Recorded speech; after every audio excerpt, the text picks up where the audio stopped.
comes to seduction, the first quote that I always hear when I talk about seduction is people saying, yeah, but I don't want to play games. I want him to love me for who I am. I don't want to do this or to that or to use this technique or that technique. And I'm like, you're right, you know? The people, like the person you end with, should absolutely love you for who you are. And I'm not here to tell you to manipulate people. I'm here to tell you to step in your abundant and magnetic and very self-confident energy, because this is what at the end attracts people into your life. Humans always naturally feel if someone is very desperate, if someone is in this chasing energy. And if you are in this chasing energy, you naturally repel people from you. Even if they liked you at first, even if you are totally their type, you know, because they sense that you are just too desperate for it. You are just too chasing. It comes across as needy, you know, they sense energetically that there's something wrong. And then they try to push you away. And this makes you want to chase them even more. And I'm just here to bring you back to knowing your worth, to knowing what to do, and to knowing how to step into this seductive and feminine energy to actually allow the masculine energy to chase you.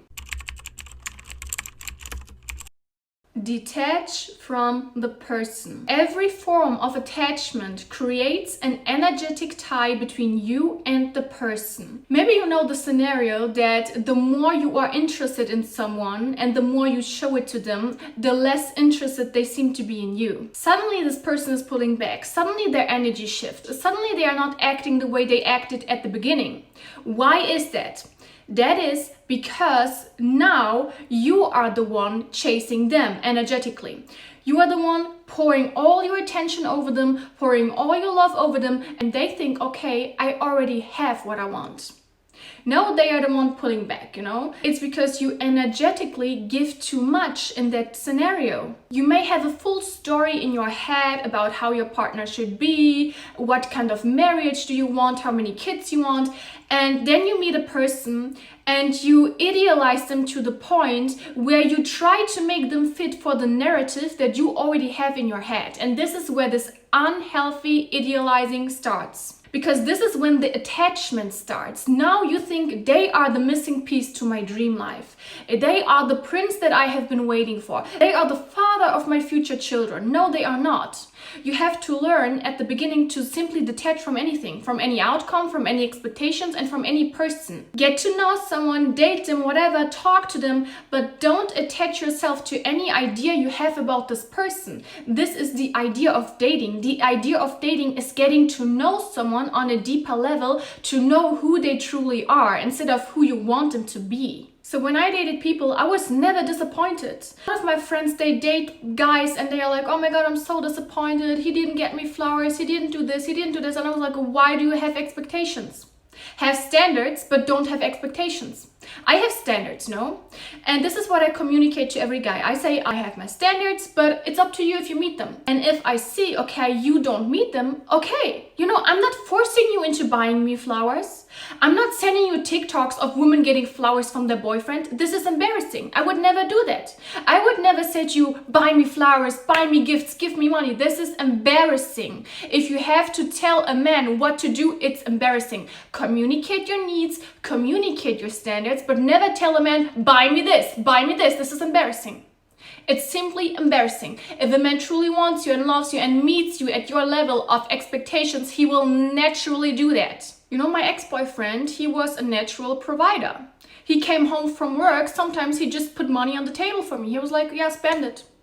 He bought me a car, he bought me a Rolex, he bought me whatever. I never had to ask him to do this. I never had to send him reels of women getting princess treatment. I never had to say, I want flowers. I never had to do this. It was his natural instinct to provide for me.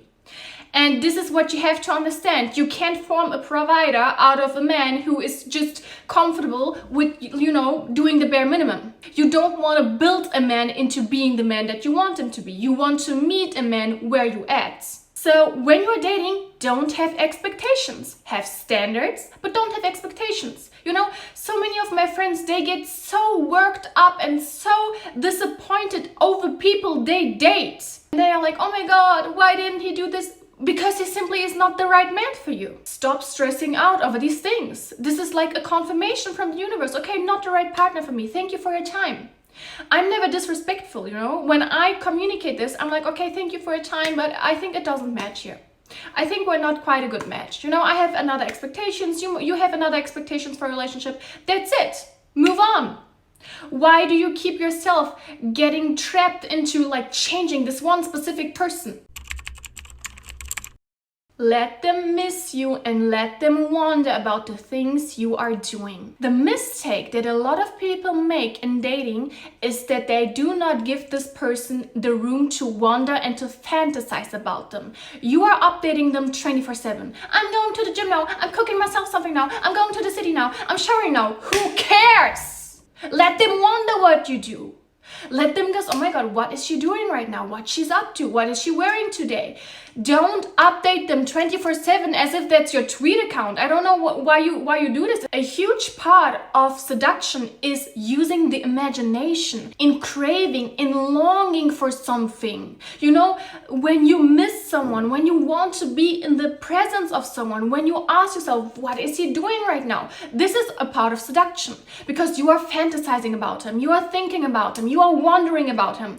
Why don't you give him the room to wonder about you, to fantasize about you? Why are you updating him 24/7 as if he's some sort of diary? If you're always on your phone, always updating them, there's not much room for them to wonder about you. And sooner or later, they tend to get bored, you know, because they know what you're doing 24/7 of the day. You're updating them. You know, they don't even have to ask, hey, what you're doing, what you're up to, because you already told them. I'm not saying play games and let them wait for a reply on purpose, okay? This is not what I'm saying. But I say, put your phone on do not disturb. The world is out there. Live, do your hobbies, go and do your things, you know?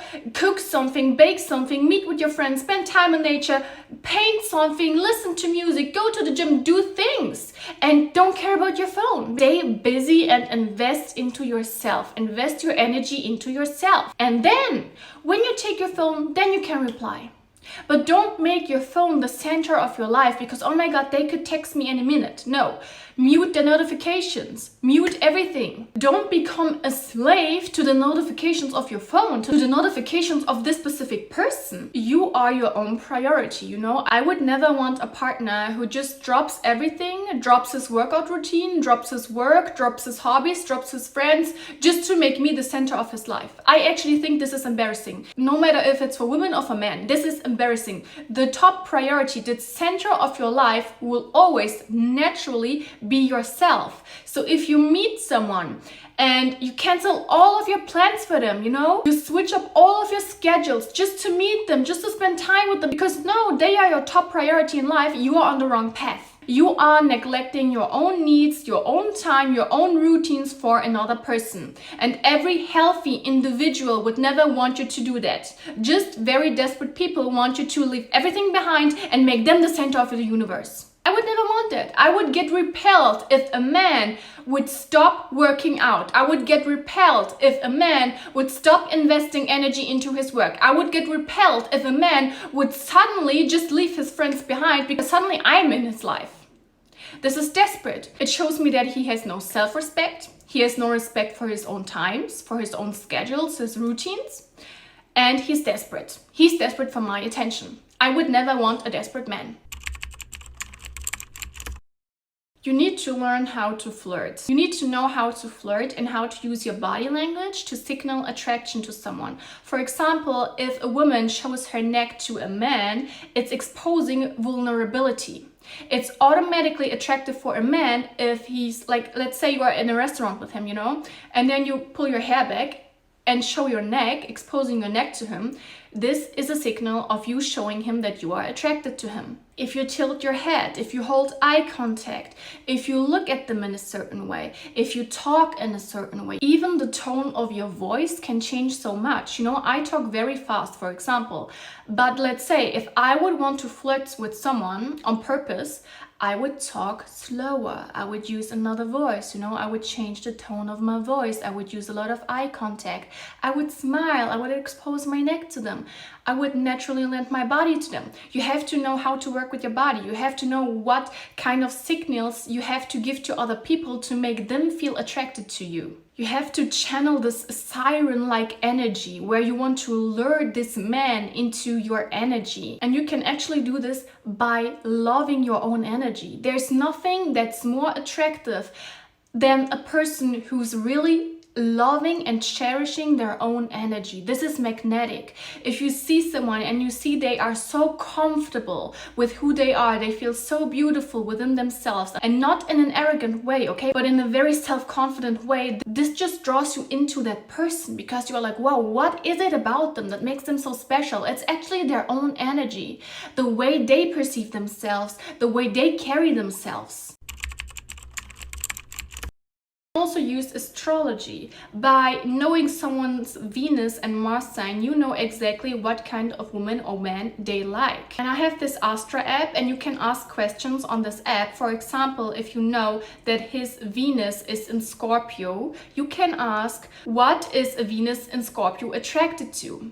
Naturally, people with Venus and Scorpio, for example, they are attracted to very intimidating, like dark personalities, very mysterious people. They love very intense things. They don't like superficial love. They don't like superficial relationships. They like to be in like kind of the soul tie connection with someone. And this is one of the first things I always do. When I get to know a person, I ask for the birth chart. This is one of the first things I always do, I swear.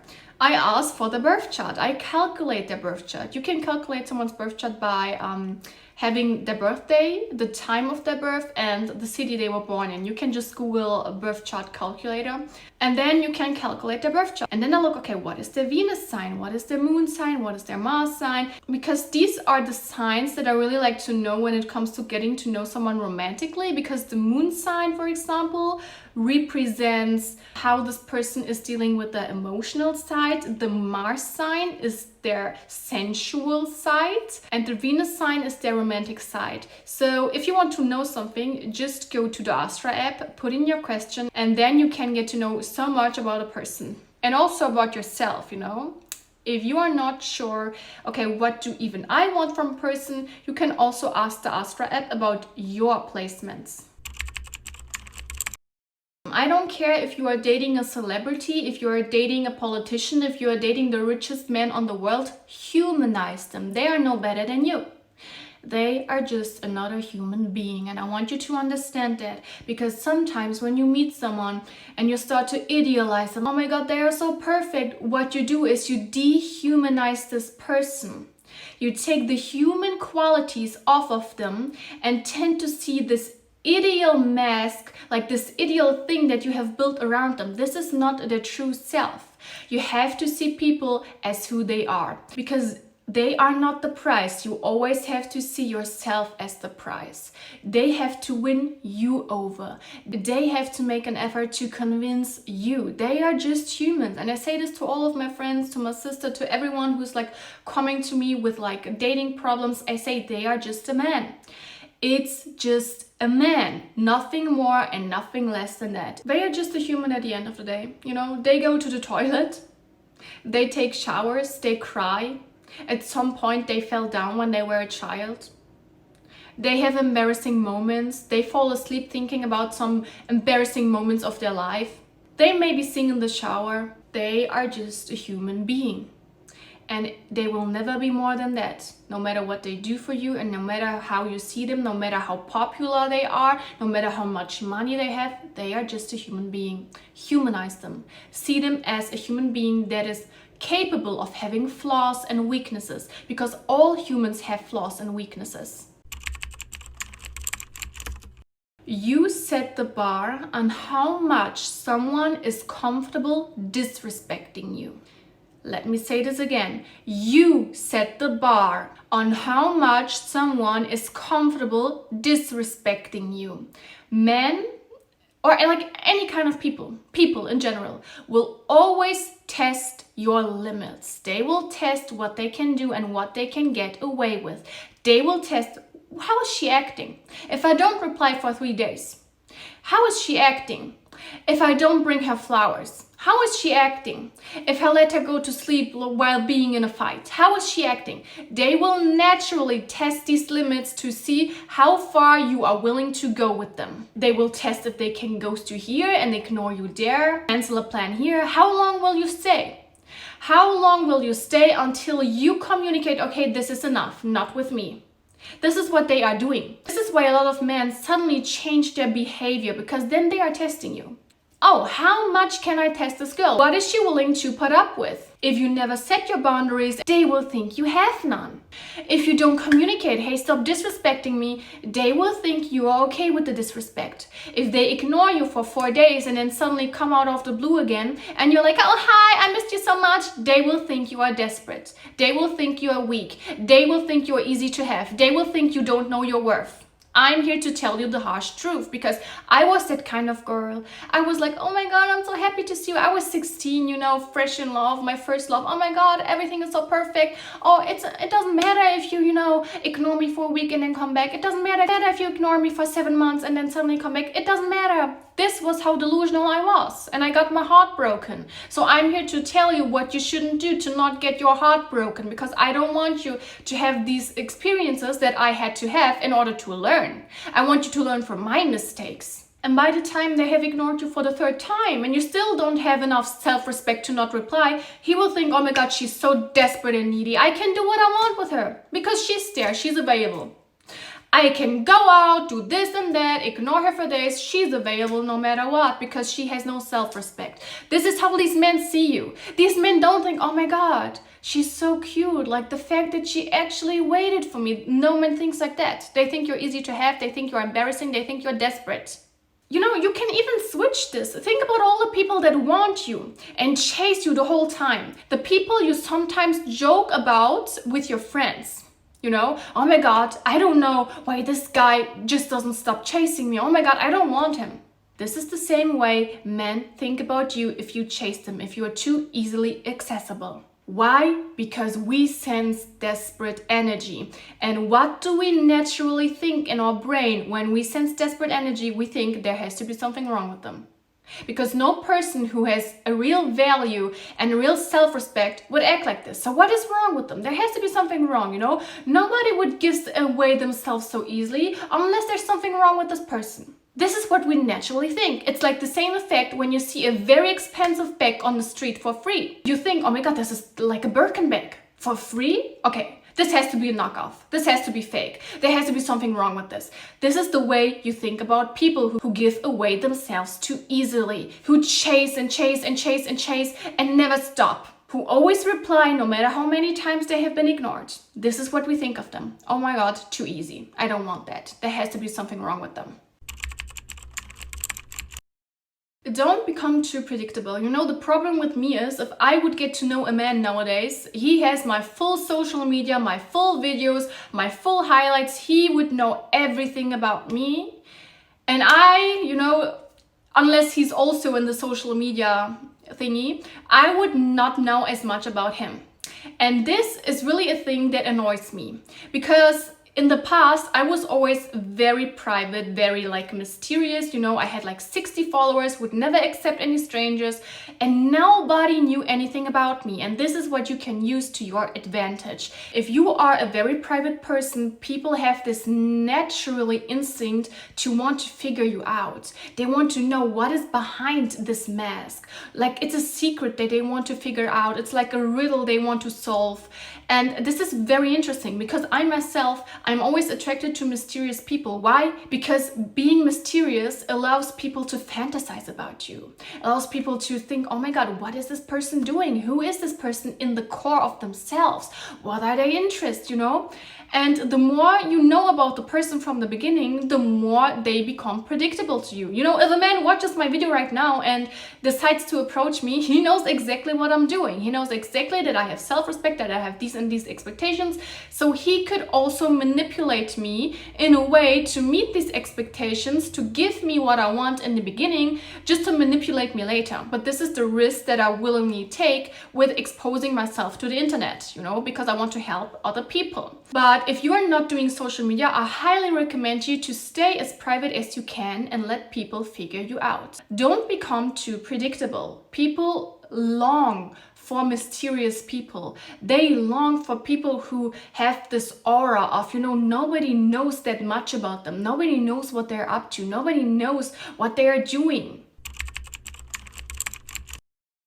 I've talked with a lot of men regarding these topics, and any man that I talked to and I asked him, okay, who was the girl that sticked out the most for you?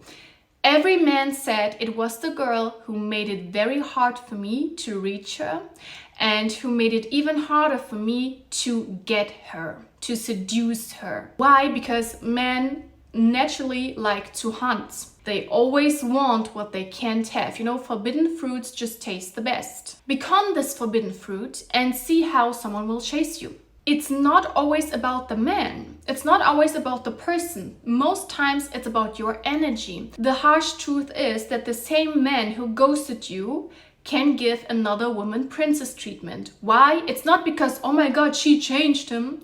It's because she knows her worth.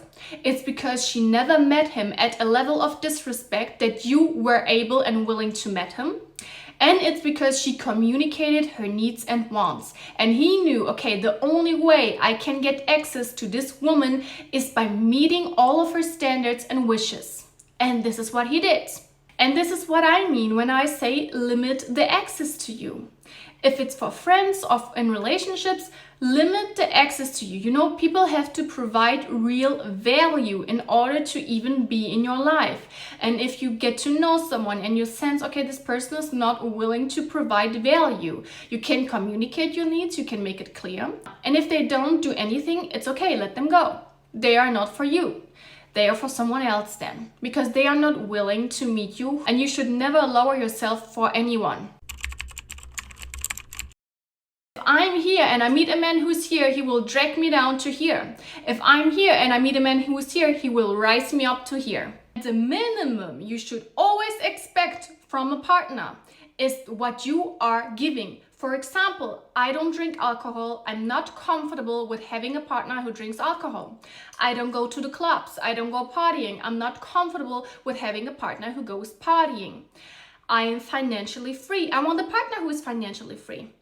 I have a lot of discipline. I go to the gym. I take care of my body. I want a partner who's disciplined, who goes to the gym, who takes care of his body. I'm very honest, I'm very loyal. I want a partner who's very honest and loyal. Like, why should I accept less?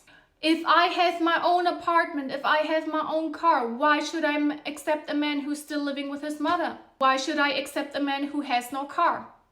It sounds superficial, but it isn't, because I'm not willing to meet a man who has not as minimum the same as me, because I will naturally feel uncomfortable. I will feel like his mother. If I had to drive him around, who am I? I would never do that. If he would move in my apartment, no way, no way.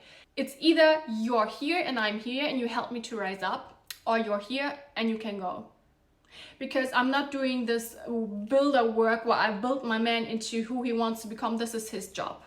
I built myself up, and it's my natural instinct to look out for a person who has built themselves up as well. Why should I look out for a project? Why should I look out for something to be fixed if I fixed myself? I don't like people becoming too dependent on me. I want a partner who's independent, who fixed themselves, who figured things out himself, and who meets me at a level where we can both grow.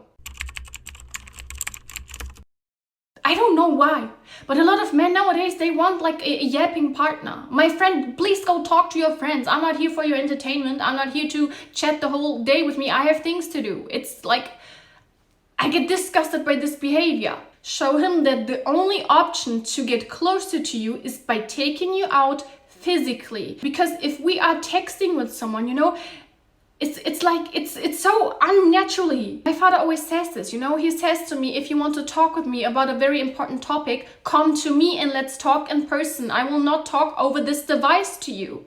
And this is the same for dating. You have to see how this person acts in person, in flesh and blood. There's nothing cute about text messages. It's literally like, it's just data on your phone. It's taking up data on your phone. Please do something. Take me out. Plan something with me. Let's do something. I don't care about text messages. I delete them. I don't care. You can learn so much more about a person if you're spending time with them in real life. You can see how they behave towards other people, how they behave towards you, if they can hold eye contact, the way they move, the way they talk. It's so much nicer, and you actually get to know this person instead of just this illusion of them by using your device. It's literally like, it's like a glowing rectangle. Like, what are you doing? If you want to know what I'm doing, pick me up and do something with me. What are you wearing? If you want to know what I'm wearing, send me a dress and I'll wear it for you. Easy as that. Why are you asking? Why are you on your phone the whole day? Don't you have like money to make? Don't you have to go to the gym? Don't you have friends to meet? Don't bother me on my phone. I don't like getting these text messages all day. I think we should go back to the basics, like the early 2000s, where we just had our phones to send like a few messages a day and then call to make up a plan. That's it. That's my ideal version. That's it. If you want to talk to me, let's meet. I'm willing to meet with you. Let's sit somewhere. Let's go to the park. Let's do anything, but take your phone out of your hands. Some people are just not into you, okay? No matter what you do, no matter how attractive you are, no matter how much you seduce them, no matter how beautiful you are, no matter how rich you are, no matter how talented you are, some people will never be into you. And you just have to accept this. Not every person is a project to make them love you. People are just people. Like I said, they are just a human being. It's okay if they are not into you. You are not into everyone, I was not into everyone, and there were very, very successful people, and I was not into them. It's okay. You have to learn this to stop avoiding too much energy into the wrong person. The world is abundant. There is an abundance of men or women waiting to meet you. There is an abundance of people who are able to fall in love with you. You have to trust in that abundance. Like, there's no need to cry over someone that lives in your home city. I swear the world is so big, my friend. What is like the chance of you meeting the love of your life in your home city, in your small city? I don't know. It could be, That's it with my video, guys. I love you, and we will see each other in my next video.